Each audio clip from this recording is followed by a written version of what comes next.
इस वीडियो में मैं आपसे बात करूंगा, जैसा कि आप सभी को मालूम है, आरएसएसबी बोर्ड द्वारा एनएचएम आईएएस ऑफिसर एग्जाम दिसंबर के लास्ट वीक में आयोजित होने जा रहा है। इस बीच जो 40% वाला आपका पार्ट है इस एग्ज़ाम के सिलेबस में, जिसमें आपके हिंदी, जीके, इंग्लिश, कंप्यूटर और एनएचएम और जनरल साइंस के क्वेश्चन पूछे जाएंगे, तो उसके बारे में मैं चर्चा करने जा रहा हूं। जून 2025 में एनएचएम परीक्षाओं में इन सभी सब्जेक्ट से पूछे गए 1250 प्लस एमसीक्यू प्रश्नों की सीरीज में आज पार्ट 13 की चर्चा करने जा रहा हूं। अगर अभी तक आपने 1 से लेकर 12 तक पार्ट की क्लास नहीं देखी है तो प्लेलिस्ट का लिंक नीचे डिस्क्रिप्शन में दिया हुआ है। डेली क्लास आपको इसी समय इस यूट्यूब चैनल पर देखने को मिलती है। डेली क्लास आपको 2 देखने को मिलती है, एक इवनिंग में और एक इस समय मॉर्निंग में। तो चलिए वीडियो स्टार्ट करते हैं। वीडियो स्टार्ट करने से पहले अगर अभी तक आपने हमारा टेलीग्राम चैनल ज्वाइन नहीं किया है तो लिंक नीचे डिस्क्रिप्शन में दे रखा है, आप जाके ज्वाइन कर सकते हो। तो चलिए वीडियो स्टार्ट करते हैं। वीडियो स्टार्ट करने से पहले एक बार वीडियो को लाइक कर लीजिए, चैनल भी जरूर सब्सक्राइब कर लीजिए, क्योंकि आपको डेली इसी समय इस यूट्यूब चैनल पर ये क्लास देखने को मिलेगी। और कमेंट बॉक्स में हमें जरूर बताइएगा आपको क्लास कैसी लगी, क्योंकि जब आप वीडियो को लाइक करोगे, कमेंट करके हमें बताओगे, तभी हमें पता चलेगा कि आपको क्लास कैसी लगी। तो चलिए आज की वीडियो में मैं आपसे बात करने जाऊंगा रिहेबिलिटेशन वर्कर एग्जाम। इस परीक्षा का आयोजन जून में हुआ था, तो इसमें पूछे गए जो जीके, हिंदी, इंग्लिश और एनएचएम की क्वेश्चन है वही मैं आपको कराऊंगा। यानी कि इसके जो सब्जेक्टिव क्वेश्चन है वो मैं आपको नहीं कराऊंगा, क्योंकि सब्जेक्टिव में तो आपके आयुष अधिकारी एग्जाम से रिलेटेड जो सब्जेक्टिव क्वेश्चन है वो पूछे जाएंगे। तो चलिए सबसे पहले बात करते हैं क्वेश्चन नंबर 30 से स्टार्ट करते हैं, जो कि आपके लिए काम के, क्योंकि उससे पहले सब्जेक्टिव क्वेश्चन है और वो आपके काम के नहीं है, वो आपसे नहीं पूछे जाएंगे। क्वेश्चन है जीके से शुरुआत हो रही है क्वेश्चन की। क्वेश्चन है आपके सामने, क्वेश्चन नंबर फर्स्ट है, भीलवाड़ा महोत्सव 2025 का विषय क्या था? आपके पास ऑप्शन है अटूट धागे संस्कृति के, कर्म भूमि से मातृभूमि तक, संस्कृति एक अजब बंधन, या संस्कृति के छाव में। तो भीलवाड़ा महोत्सव 2025 की जो थीम थी वो अटूट धागे संस्कृति के, यानी कि जो करेक्ट आंसर है वो ए आपका राइट आंसर हो जाएगा। अगला क्वेश्चन है, दृष्टि दोष जिसे चश्मे से ठीक नहीं किया जा सकता है? निकट दृष्टि दोष, जरा दूर दृष्टि दोष, मोतियाबिंद, दीर्घ दृष्टि दोष। तो इसमें जो मोतियाबिंद है ये आपके चश्मे से ठीक नहीं किया जा सकता है, सी आपका करेक्ट आंसर हो जाएगा। अगला क्वेश्चन है, निम्नलिखित में से कौन अधातु हैं? लोहा, तांबा, सल्फर, सोडियम। तो इनमें से जो सल्फर है ये आपके अधातु है, बी आपका करेक्ट आंसर हो जाएगा। नेक्स्ट क्वेश्चन इंग्लिश से पूछा गया है, आर्टिकल आपको बताना है खालिस्तान में कौन कौन सा आएगा। तो यहाँ पर आपका सबसे पहले दे रखा है खाली जगह, इसमें आपका आ जाएगा जीरो आर्टिकल, यानी कि कोई भी आर्टिकल नहीं है। इसके बाद में दी आर्टिकल आ जाएगा और उसके बाद वाले में ए आर्टिकल आ जाएगा, यूनिवर्सिटी प्रोफेसर। तो जीरो आर्टिकल, डी आर्टिकल, ए आर्टिकल, यानी कि करेक्ट आंसर आपका बी राइट आंसर हो जाएगा। नेक्स्ट क्वेश्चन है जो आपसे, which one of the following is most appropriate punctuate, यानी कि पंक्चुएट का प्रयोग कौन से सेंटेंस में एकदम सही कर रखा है? तो इसमें आपका जो करेक्ट आंसर है वो हो जाएगा डी आपका राइट आंसर हो जाएगा। Spencer the great English poet live in the time of queen Elizabeth, यानी कि करेक्ट आंसर आपका डी राइट आंसर हो जाएगा। अगले क्वेश्चन में आपको मॉडल बतानी है, खाली जगह में कौन सी मॉडल आ जाएगी? You like to eat something. तो इसमें आपके खाली जगह पर वुड आ जाएगा, यानी कि डी आपका करेक्ट आंसर हो जाएगा। नेक्स्ट क्वेश्चन डायरेक्ट स्पीच का है कि she asked me if I had seen the movie. तो इसका आंसर हो जाएगा आपका जो करेक्ट आंसर वो हो जाएगा, she said to me have you seen the movie, यानी कि बी आपका राइट आंसर हो जाएगा। अगला क्वेश्चन आपका है, मोस्ट एप्रोप्रिएट एडजेक्टिव क्लोज कौन सा आ जाएगा? तो इसमें आपका जो करेक्ट आंसर है वो हो जाएगा A, the house that I live in belongs to my father, यानी कि ए आपका राइट आंसर हो जाएगा। Next question, fill in the flame के खाली जगह पर क्या आएगा? तो पहली जो खाली जगह दे रखी है, yourself to the changing circumstance but don't Khalistan my new plan. तो पहली खाली जगह में आ जाएगा अडेप्ट और दूसरी खाली जगह में आ जाएगा अडॉप्ट, डी आपका राइट आंसर हो जाएगा। वीडियो कैसा लग रहा है कमेंट बॉक्स में हमें जरूर बताएं, और वीडियो पसंद आ रहा है तो वीडियो को अधिक से अधिक शेयर कीजिए और चैनल भी जरूर सब्सक्राइब कीजिए। नेक्स्ट क्वेश्चन है आपके सामने, जो आपके काम के क्वेश्चन है वही मैं आपको करा रहा हूँ। जन्म के समय बीसीजी वैक्सीन की मात्रा क्या है? 0.05 ml, 0.5 ml, 0.01 ml या 0.1 ml। तो जन्म के समय बीसीजी वैक्सीन की जो मात्रा है वो 0.05 ml है, यानी कि ए आपका करेक्ट आंसर हो जाएगा। नेक्स्ट क्वेश्चन है, राष्ट्रीय मातृत्व लाभ योजना के किस योजना में परिवर्तित किया गया है? जननी सुरक्षा योजना, वंदे मातरम योजना, जननी शिशु सुरक्षा कार्यक्रम या ममता कार्ड। तो इसमें आपका राइट आंसर हो जाएगा राष्ट्रीय मातृत्व लाभ योजना को जननी सुरक्षा योजना में परिवर्तित किया गया है। ये आपका करेक्ट आंसर हो जाएगा। अगला क्वेश्चन है, भारत में सार्वभौमिक टीकाकरण कार्यक्रम को किसकी याद में समर्पित किया गया है? महात्मा गांधी, जवाहरलाल नेहरू, इंदिरा गांधी, अटल बिहारी वाजपेयी। तो इसमें आपका राइट आंसर हो जाएगा भारत में सार्वभौमिक टीकाकरण कार्यक्रम को श्रीमती इंदिरा गांधी की याद में समर्पित किया गया है। सी आपका करेक्ट आंसर हो जाएगा। अगला क्वेश्चन है, डेटाबेस डिजाइन शब्द किसे वर्णित करता है? डेटाबेस उपयोगकर्ता के बीच संबंध को, समग्र डेटाबेस के विभिन्न भागों की संरचना को, डेटाबेस को क्वेरी करने के तरीके को, या डेटाबेस बनाने के लिए उपयोग किया गया सॉफ्टवेयर। तो डेटाबेस डिजाइन है शब्द, ये किसे वर्णित करता है? राइट आंसर हो जाएगा समग्र डेटाबेस के विभिन्न भागों की संरचना को। बी आपका करेक्ट आंसर हो जाएगा। अगला क्वेश्चन है, निम्नलिखित में से कौन सा एनएलपी का एक उदाहरण है, यानी कि नेचुरल लैंग्वेज प्रोसेसिंग का एक उदाहरण है? सर्च इंजन में predictive typing, manual spell checking, image recognition या डेटा विजुअलाइजेशन। तो इसमें आपका राइट आंसर हो जाएगा सर्च इंजन में प्रिडिक्टिव टाइपिंग। ए आपका करेक्ट आंसर हो जाएगा। नेक्स्ट क्वेश्चन है आपके सामने, सूचना प्रौद्योगिकी अधिनियम की धारा 21W में क्या परिभाषित किया गया है? साइबर सुरक्षा, बिचौलिया, ई कॉमर्स, डेटा संरक्षण। तो इसमें आपका राइट आंसर हो जाएगा बिचौलिया परिभाषित किया गया है। बी आपका राइट आंसर हो जाएगा। अगला क्वेश्चन है, ईमेल में अटैचमेंट आइकन का उद्देश्य क्या है? अन्य प्राप्तकर्ताओं को ईमेल की प्रति भेजने के लिए, ईमेल में फाइलें और दस्तावेज अटैच करने के लिए, ईमेल का विवरण प्रदर्शित करने के लिए, ईमेल को महत्वपूर्ण के रूप में चिन्हित करने के लिए। तो ईमेल में अटैचमेंट आइकन का उद्देश्य क्या है? इसमें आपका राइट आंसर हो जाएगा ईमेल में फाइलें और दस्तावेज अटैच करने के लिए, यानी कि बी आपका करेक्ट आंसर हो जाएगा। नेक्स्ट क्वेश्चन है, चटगांव शस्त्रग्रह पर क्रांतिकारियों ने किसके नेतृत्व में छापा मारा था? सुरेंद्रनाथ बनर्जी, भगत सिंह, आज़ाद, सूर्य सेन। तो इसमें आपका राइट आंसर है वो हो जाएगा चटगांव शस्त्रग्रह पर क्रांतिकारियों ने सूर्य सेन के नेतृत्व में छापा मारा था। डी आपका करेक्ट आंसर हो जाएगा। अगला क्वेश्चन है, फरवरी 1938 ईस्वी के किस अधिवेशन में इंडियन नेशनल कांग्रेस ने देशी राज्यों को भी अपने दायरे में लिया है? दिल्ली, हरिपुरा, कलकत्ता, नागपुर। तो इसमें आपका राइट आंसर हो जाएगा फरवरी 1938 में हरिपुरा अधिवेशन में इंडियन नेशनल कांग्रेस ने देशी राज्यों को भी अपने दायरे में लिया है। सी आपका करेक्ट आंसर हो जाएगा। नेक्स्ट क्वेश्चन है, 12वीं से लेकर 18वीं शताब्दी तक निम्न में से कौन से ब्राह्मणों का ब्राह्मण समाज में निम्न स्तर स्थान नहीं था? जैन मंदिरों में पूजा पाठ करने वाले, रसोड़े का कार्य करने वाले, व्यापार करने वाले या मृतक संस्कार के दौरान दान ग्रहण करने वाले। तो 12वीं से 18वीं शताब्दी तक कौन से ब्राह्मणों का ब्राह्मण समाज में निम्न स्तर स्थान नहीं था? इसमें आपका राइट आंसर हो जाएगा व्यापार करने वाले, यानी कि सी आपका करेक्ट आंसर हो जाएगा। अगला क्वेश्चन है, निम्नलिखित मर्दाओं में से कौन सी मर्दा नमी को लंबे समय तक धारण रखती है? दोमट, लाल, लेटेराइट या काली। तो इसमें आपका काली मिट्टी है, ये नमी को लंबे समय तक धारण रखती है। डी आपका राइट आंसर हो जाएगा। वीडियो पसंद आ रहा है तो वीडियो को लाइक जरूर करें, चैनल भी जरूर सब्सक्राइब करें और कमेंट बॉक्स में भी हमें जरूर बताएं कि आपको क्लास कैसी लग रही है। अगला क्वेश्चन है, सालिम सिंह की हवेली कहाँ पर स्थित है? जोधपुर, जैसलमेर, झुंझुनू, जालोर। तो सालिम सिंह की जो हवेली है वो आपके जैसलमेर में स्थित है। बी आपका करेक्ट आंसर हो जाएगा। नेक्स्ट क्वेश्चन है, भारत की योजनाओं का निर्माता किसे माना जाता है? पंडित जवाहरलाल नेहरू, पीसी मालनुबिश को, डीआर गॉडगिल को, वीकेआरबी राव को। तो भारत की योजनाओं का निर्माता है वो माना जाता है पीसी मालनुबिश को। बी आपका करेक्ट आंसर हो जाएगा। अगला क्वेश्चन है, राजस्थान वित्त निगम की स्थापना कौन से वर्ष की गई है तथा इसका उद्देश्य सूक्ष्म, लघु और मध्यम उपक्रमों को प्रदान करना था? किसकी सहायता से? 1955 वित्तीय सहायता, 1955 आधारभूत सुविधा, 1962 निर्यात सुविधा या 1962 विपणन सुविधा। तो इसमें आपका राइट आंसर हो जाएगा राजस्थान वित्त निगम की स्थापना 1955 में की गई थी और इसका उद्देश्य सूक्ष्म, लघु और मध्यम उपक्रमों को वित्तीय सहायता प्रदान करना था। ये आपका करेक्ट आंसर हो जाएगा। नेक्स्ट क्वेश्चन है आपके सामने, भारत के संविधान के अनुच्छेद 368 के अनुसार संसद अपनी संविधायी शक्ति का प्रयोग करके निम्नलिखित में से किन के द्वारा संविधान के किसी उपबंध में संशोधन कर सकेगी? परिवर्तन, निरसन। तो इसमें आपका जो करेक्ट आंसर है वो पहला, दूसरा, तीसरा तीनों राइट है, यानी कि इन तीनों में वो संशोधन कर सकेगी। डी आपका करेक्ट आंसर हो जाएगा। नेक्स्ट क्वेश्चन है, राजस्थान विधानसभा की निम्नलिखित में से किस समिति में मंत्री को सदस्य के रूप में निर्वाचित या मनोनीत किया जा सकता है?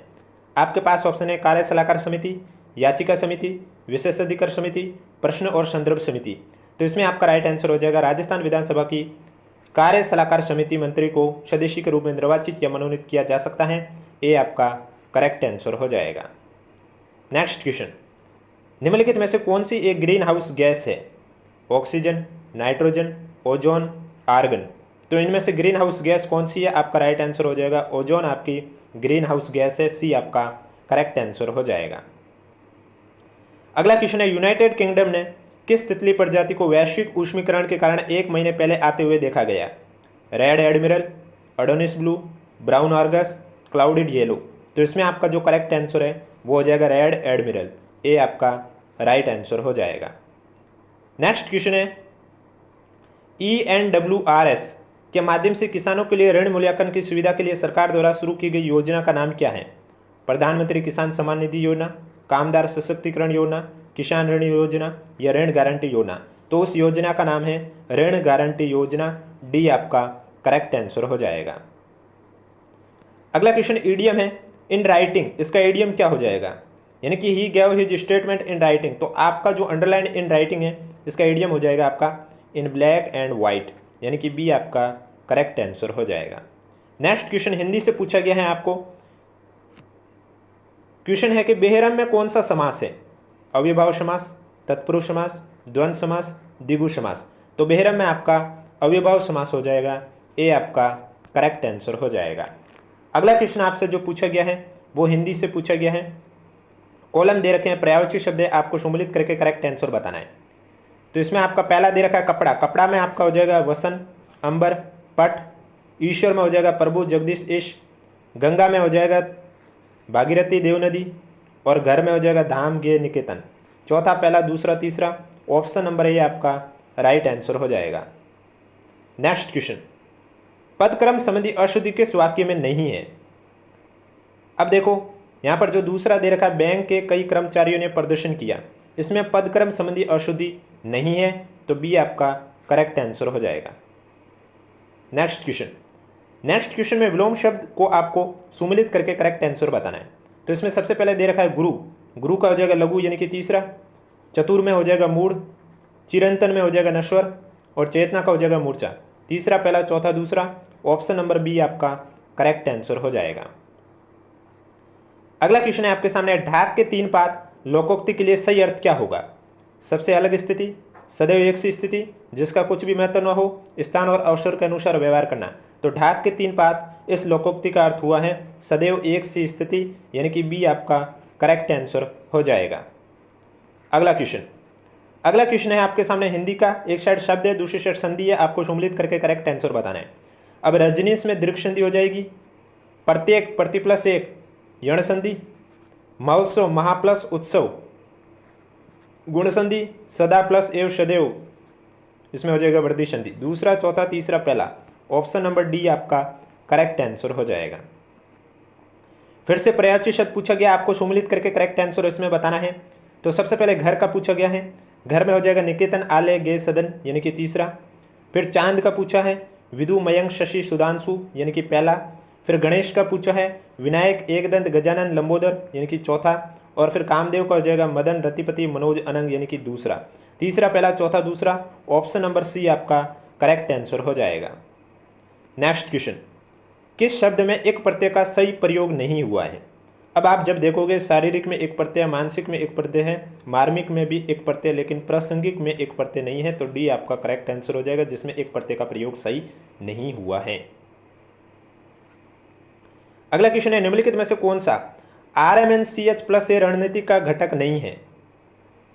प्रजनन स्वास्थ्य इसका घटक है, नवजात स्वास्थ्य भी इसका घटक है, किशोरावस्था स्वास्थ्य भी इसका घटक है, लेकिन व्यावसायिक स्वास्थ्य इसका घटक नहीं है। तो डी आपका राइट आंसर हो जाएगा। वीडियो पसंद आ रहा है तो वीडियो को अधिक से अधिक शेयर जरूर करें। नेक्स्ट क्वेश्चन है, निम्न में से कौन सी स्वास्थ्य संस्था ने RMNCH+A के अम्ल करने में सपोर्ट प्रदान किया है? तो इसमें कौन कौन सी संस्था ने सपोर्ट किया है?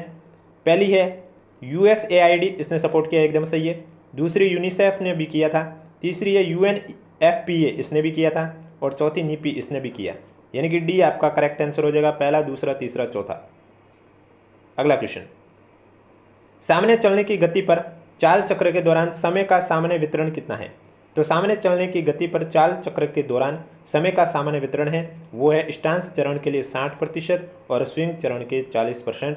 बी आपका राइट आंसर हो जाएगा। अगला क्वेश्चन है आपके सामने, कॉलम फर्स्ट और कॉलम सेकंड को मिलान करके करेक्ट आंसर बताना है। सबसे पहले भीतरी रेंज की बात की है, तो भीतरी रेंज में हो जाएगा मांसपेशियों की खिंचाव की दिशा में जोड़ की गति प्राप्त करना बनाए रखना, यानी कि दूसरा। बाहरी रेंज में हो जाएगा पूर्व खिंचाव में संकुचन की अच्छी शुरुआत के लिए मांसपेशी पुनः शिक्षा, पहला। मध्य रेंज में हो जाएगा मांसपेशी कभी भी पूरी तरह से फैली या सिकुड़ी नहीं होती, यानी कि चौथा। प्रशिक्षण का वेग में आपका हो जाएगा कमजोर मांसपेशियों का पुनर्वास किया जाता है, कम वेग का उपयोग किया जाता है, यानी कि तीसरा। तो दूसरा, पहला, चौथा, तीसरा, ऑप्शन नंबर ए आपका करेक्ट आंसर हो जाएगा। नेक्स्ट क्वेश्चन, अगला क्वेश्चन है, सूचित सहमति क्लाइंट रिकॉर्ड फाइल में कहाँ रखी जाती है? फाइल के पहले पन्ने पर, सामाजिक कार्य संबंध की शुरुआत में, रिकॉर्ड फाइल के आखिरी में, सामाजिक कार्य संबंध में नहीं रखा जाएगा। तो सूचित सहमति क्लाइंट रिकॉर्ड फाइल है वो आपके रखी जाती है सामाजिक कार्य संबंध की शुरुआत में, यानी कि बी आपका करेक्ट आंसर हो जाएगा। अगला क्वेश्चन है, निम्नलिखित में से छोड़कर टीम घरेलू स्वास्थ्य देखभाल प्रदान करता है? फिजियोथेरेपिस्ट, नर्स, पोषण विशेषज्ञ, परिवार के सदस्य। तो इसमें परिवार के सदस्यों को छोड़कर टीम है वो घरेलू स्वास्थ्य देखभाल प्रदान कर सकता है, डी आपका करेक्ट आंसर हो जाएगा। अब नेक्स्ट क्वेश्चन जो सब्जेक्टिव क्वेश्चन है आपके जैसे रिहेबिलिटेशन वर्कर के, तो वो मैं आपको नहीं करवाऊंगा क्योंकि वो आपके काम के नहीं है। तो अब नेक्स्ट क्वेश्चन आपका कंप्यूटर का है, 101 नंबर का क्वेश्चन आप देख सकते हैं। क्योंकि आपका एग्जाम में 40% पार्ट है वो हर एनएचएम के हर कैडर में कॉमन रहता है, जिसमें आपके GK, Hindi, English, NHM, general science और जीके के क्वेश्चन होते हैं। अब देखो सीएचओ हुआ है, एएनएम हुआ है, जीएनएम, उसके मैं सभी 150 क्वेश्चन इसलिए करवाता हूँ क्योंकि उसके सब्जेक्टिव क्वेश्चन है वो हो सकता है आपके जनरल साइंस के अकॉर्डिंग आ जाए, पूछ ले, या फिर एनएचएम से रिलेटेड भी पूछ ले, तो उस वजह से उनके मैं सारे क्वेश्चन करवाता हूँ। लेकिन बाकी के जो कैडर है उनके जो सब्जेक्टिव पार्ट है वो मैं आपको नहीं करवाता हूँ क्योंकि वो एकदम हटके होते हैं। हार्ड डिस्क में रीड या राइट हेड्स का मुख्य कार्य क्या है? डेटा स्टोर करना, प्लेटर्स को हिलाना, प्लेटर्स से डेटा पढ़ना और उन पर डेटा लिखना, डिस्क को ट्रैकों में विभाजित करना। तो इसमें आपका राइट आंसर हो जाएगा प्लेटर्स से डेटा पढ़ना और उन पर डेटा लिखना, यानी कि सी आपका करेक्ट आंसर हो जाएगा। अगला क्वेश्चन है, यदि सीपीयू को एक कार्यक्रम निष्पादित करना हो जिसमें कई गणितीय ऑपरेशन शामिल हो तो कौन सा घटक मुख्य रूप से इन ऑपरेशन को संभालेगा? नियंत्रण इकाई, मुख्य मेमोरी, रजिस्टर्स या एएलयू यानी कि ऑर्थोमेटिक लॉजिक यूनिट। तो इसमें आपका राइट आंसर हो जाएगा, यदि सीपीयू को एक कार्यक्रम निष्पादित करना हो जिसमें कई गणितीय ऑपरेशन शामिल हैं तो एएलयू घटक मुख्य रूप से इन ऑपरेशन को संभालेगा, डी आपका राइट आंसर हो जाएगा। अगला क्वेश्चन है, निम्नलिखित में से कौन सा मेलवेयर संक्रमण का सामान्य संकेत नहीं है? तो अज्ञात प्रोग्राम आपके कंप्यूटर चालू करते समय स्वतः शुरू हो जाते हैं, ये आपके संक्रमण का सामान्य संकेत है। आपके ईमेल अकाउंट से बड़ी संख्या में ईमेल भेजे जा रहे हैं, ये भी है। कंप्यूटर का प्रदर्शन और बैटरी लाइफ बेहतर हो जाती है, ये गलत है, ये नहीं है संकेत आपके मेलवेयर संक्रमण का। स्टोरेज स्पेस की अचानक कमी या रैंडम संदेश आना, ये भी है। तो सी है जो कि आपके मेलवेयर संक्रमण का सामान्य संकेत नहीं है। अगला क्वेश्चन है, डिजिटल हस्ताक्षर को किस धारा के तहत संचालित किया जाता है? धारा 1, धारा 2, धारा 3 या धारा 4? तो डिजिटल सिग्नेचर है उन्हें धारा 3 के तहत संचालित किया जाता है, सी आपका राइट आंसर हो जाएगा। नेक्स्ट क्वेश्चन है, साइबर अपीलीय न्यायाधिकरण की प्रक्रिया को कौन सा सिद्धांत निर्देशित करता है? प्राकृतिक न्याय, आपराधिक प्रक्रिया, सिविल प्रक्रिया, सरकारी नियम। तो इसमें आपका राइट आंसर हो जाएगा जो प्राकृतिक न्याय है वो साइबर अपीलीय न्यायाधिकरण की प्रक्रिया के सिद्धांत को निर्देशित करता है, ए आपका राइट आंसर हो जाएगा। नेक्स्ट क्वेश्चन है, HTTPS आधारित वेबसाइटों के सुरक्षित रूप से कार्य करने के लिए क्या आवश्यक होता है? एक VPN connection, SSL digital certificate, एक स्थिर IP पता या फायरवॉल सुरक्षा। तो आपका राइट आंसर हो जाएगा SSL डिजिटल सर्टिफिकेट, बी आपका राइट आंसर हो जाएगा। अगला क्वेश्चन है, ई गवर्नेंस सेवाओं के प्रभावी होने के लिए प्राथमिक आवश्यकता क्या है? केवल सरकारी कर्मचारियों के लिए उपलब्ध होना, समाज के सभी वर्गों तक पहुंचना, सस्ती होना, स्थानीय आवश्यकता के अनुसार अनुकूलित होना, केवल प्रौद्योगिकी बुनियादी ढांचे पर ध्यान केंद्रित करना, केवल शहरी क्षेत्रों में उपलब्ध होना। तो ई गवर्नेंस सेवाओं के प्रभावी होने के लिए प्राथमिक आवश्यकता है आपके समाज के सभी वर्गों तक पहुंच बनाना, सस्ती होना, स्थानीय आवश्यकताओं के अनुसार अनुकूलित होना, बी आपका राइट आंसर हो जाएगा। अगला क्वेश्चन, रैम के बारे में निम्नलिखित में से कौन सा कथन सत्य नहीं है? अब रैम के बारे में पहला लिखा, रैम एक प्रकार की वॉलेटाइल मेमोरी है, अस्थिर मेमोरी है, ये सही है। रैम संग्रह डेटा में रैंडम एक्सेस की अनुमति देता है, ये भी सही है। रैम चिप्स गैर अस्थिर है और पावर जाने के बाद भी डेटा को बनाए रखते नहीं। जो ये विशेषता ये रोम की है न कि रैम की है, इस वजह से सी आपका कथन सत्य नहीं है। मदरबोर्ड में सिम को जोड़कर रैम क्षमता को बढ़ाया जा सकता है, ये भी सही है, तो सी आपका करेक्ट आंसर हो जाएगा। अगला क्वेश्चन है, जब एक छवि को स्कैनर के माध्यम से कैप्चर किया जाता है तो क्या होता है? यह छवि को आंतरिक रूप से संग्रहित करता है, यह पिक्सल के रंगमान को कंप्यूटर में भेजता है, ये एक हार्ड कॉपी बनाता है, यह छवि को प्रिंट करता है। तो इसमें आपका राइट आंसर हो जाएगा, ये पिक्सल के रंगमान को कंप्यूटर में भेजता है, बी आपका राइट आंसर हो जाएगा। नेक्स्ट क्वेश्चन है, डिवाइस ड्राइवर का मुख्य कार्य क्या है? ऑपरेटिंग सिस्टम को नियंत्रित करना, इंटरनेट कनेक्शन की निगरानी करना, डिवाइस का फर्मवेयर अपडेट करना, डिवाइस और ऑपरेटिंग सिस्टम के बीच इंटरफेस प्रदान करना। तो डिवाइस ड्राइवर का जो मुख्य कार्य है वो डिवाइस और ऑपरेटिंग सिस्टम के बीच में इंटरफेस प्रदान करना, डी आपका राइट आंसर हो जाएगा। अगला क्वेश्चन है, the national framework for malaria elimination in India की शुरुआत कब हुई? दिसंबर 2015, जनवरी 2016, फरवरी 2016, मार्च 2016। तो राइट आंसर हो जाएगा फरवरी 2016 में शुरुआत हुई है, सी आपका करेक्ट आंसर हो जाएगा। अगला क्वेश्चन है, 5x5 मैट्रिक्स इंटरवेंशन किससे संबंधित हैं? RCH कार्यक्रम फेज सेकंड से, RBS से, RMNCH+A स्ट्रेटेजी से या आयुष्मान भारत कार्यक्रम से? तो 5x5 मैट्रिक्स इंटरवेंशन से ये आपके संबंधित है RMNCH+A स्ट्रेटेजी से, सी आपका करेक्ट आंसर हो जाएगा। वीडियो कैसा लग रहा है कमेंट बॉक्स में हमें जरूर बताएं। वीडियो पसंद आ रहा है तो वीडियो को लाइक जरूर करें, चैनल भी जरूर सब्सक्राइब करें, क्योंकि जब आप वीडियो को लाइक करोगे, कमेंट करके हमें बताओगे, तभी तो हमें पता चलेगा कि आपको हमारी सीरीज है वो पसंद आ रही है। पहला हेल्थ एंड वेलनेस सेंटर का और किस देश के राज्य में उद्घाटन किया गया, कब और कहाँ किया गया, ये आपको बताना है। तो इसमें आपका राइट आंसर हो जाएगा, पहला हेल्थ एंड वेलनेस सेंटर का उद्घाटन कब किया गया? आपके 14 अप्रैल 2018 को छत्तीसगढ़ में किया गया है, सी आपका राइट आंसर हो जाएगा। नेक्स्ट क्वेश्चन है, राष्ट्रीय वृद्धजन स्वास्थ्य देखभाल कार्यक्रम किसके द्वारा शुरू किया गया है? WHO, गैर सरकारी संगठन, राजस्थान सरकार, भारत सरकार? तो आपका राइट आंसर हो जाएगा, राष्ट्रीय वृद्धजन स्वास्थ्य देखभाल कार्यक्रम भारत सरकार द्वारा शुरू किया गया है, डी आपका राइट आंसर हो जाएगा। अगला क्वेश्चन है, निम्नलिखित में से कौन सा विकल्प यह प्रदर्शित करता है कि राष्ट्रीय शहरी स्वास्थ्य मिशन शहरी आबादी के स्वास्थ्य में सुधार पर ध्यान केंद्रित करता है? पहला है, सूचीबद्ध और गैर सूचीबद्ध मलिन बस्तियों में रहने वाली शहरी आबादी, ये सही है। दूसरा, 50,000 से कम आबादी वाले शहरों और कस्बों को कवर करना, ये गलत है। तीसरा, सार्वजनिक स्वास्थ्य में स्वच्छता, स्वच्छ पेयजल, वेक्टर नियंत्रण पर जोर देना, ये सही है। शहरी स्थानीय निकायों की सार्वजनिक स्वास्थ्य क्षमता को मजबूत करना, ये भी सही है। पहला, तीसरा, चौथा सही, यानी कि ऑप्शन नंबर डी आपका राइट आंसर हो जाएगा। अगला क्वेश्चन है, किस वर्ष में HIV का पहला मामला पता लगा है? 1984, 1986, 1988, 1990? तो आपका राइट आंसर हो जाएगा 1986 में HIV का पहला मामला पता लगा है, बी आपका राइट आंसर हो जाएगा। अगला क्वेश्चन है, निम्नलिखित में से कौन सी HIV-TB से होने वाली मृत्यु दर को कम करने के लिए गतिविधियां नहीं हैं? आइसोनियाजिक निवारक उपचार, ART को शीघ्र शुरू करना, पौष्टिक आहार को शीघ्र शुरू करना, TB और DRTB का पता लगाने के लिए रैपिड डायग्नोस्टिक? तो इसमें आपका सी करेक्ट आंसर हो जाएगा, पौष्टिक आहार को शीघ्र शुरू करना, सी आपका राइट आंसर हो जाएगा। अगला क्वेश्चन है, यूनिवर्सल टीकाकरण कार्यक्रम के अंतर्गत 9 महीने की उम्र पर बच्चों को विटामिन A की पहली खुराक कब दी जाती है? 50,000 आयु, 1 लाख आयु, 4 लाख आयु, 2 लाख आयु? तो इसमें आपका राइट आंसर हो जाएगा 1 लाख आयु, यानी कि बी आपका करेक्ट आंसर हो जाएगा। नेक्स्ट क्वेश्चन है, विश्व का पहला देश कौन सा है जिसने राष्ट्रीय स्तर पर परिवार नियोजन कार्यक्रम शुरू किया है? अमेरिका, चीन, रूस या भारत? तो इसमें आपका राइट आंसर हो जाएगा, विश्व का पहला देश है वो भारत है जिसने राष्ट्रीय स्तर पर परिवार नियोजन कार्यक्रम शुरू किया है, डी आपका करेक्ट आंसर हो जाएगा। अगला क्वेश्चन है, NRHM के तहत आपातकालीन प्रतिक्रियावान सेवा क्या है? 108, 102, 104, ये सभी? तो आपका राइट आंसर हो जाएगा, NRHM के तहत आपातकालीन प्रतिक्रियावान ये सभी है, 104, 108, 102। तो डी आपका राइट आंसर हो जाएगा। केंद्रीय समन्वय समिति की अध्यक्षता कौन करता है? प्रधानमंत्री, NGO, सामाजिक न्याय अधिकारिता मंत्री, विकलांग व्यक्तियों के लिए कानून न्याय मंत्री? तो केंद्रीय समन्वय समिति की जो अध्यक्षता है वो करते हैं सामाजिक न्याय और अधिकारिता मंत्री, सी आपका करेक्ट आंसर हो जाएगा। अगला क्वेश्चन है, पोर्टेबल प्रिंटर में आमतौर पर क्या विशेषताएं होती है? बड़ा keyboard voice output, bill and speed synthesizer, छोटा कीबोर्ड, LCD लाइन डिस्प्ले और printing mechanism, touch screen voice recognition प्रदर्शित करता है। तो पोर्टेबल प्रिंटर में आमतौर पर क्या विशेषता होती है? आमतौर पर छोटा कीबोर्ड होता है, LCD लाइन डिस्प्ले होती है और प्रिंटिंग मैकेनिज्म होता है। तो सी आपका करेक्ट आंसर हो जाएगा।